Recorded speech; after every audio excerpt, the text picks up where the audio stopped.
Start camera action.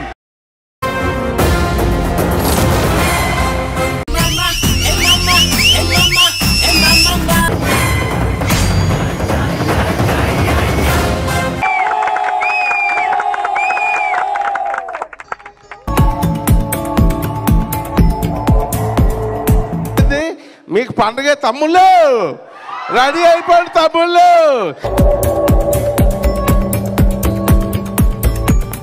రేయ్ టప్పులు కొట్టండ్రా, కొమ్ము బుర్రలు దండ్రా, గుడి మొత్తం కంపించాలా. నా బెడ్ బాయిలైపోయింది, రక్తం తన్నుకొచ్చింది. నా బీపీ చెక్ చేస్తే 160 180 ఉంటుంది. ఇప్పుడు మా మమ్మీ డాడీ బ్లెస్సింగ్సే లేకపోతే నేను ఇంత వాడిని అయ్యేవాడిని కాదు.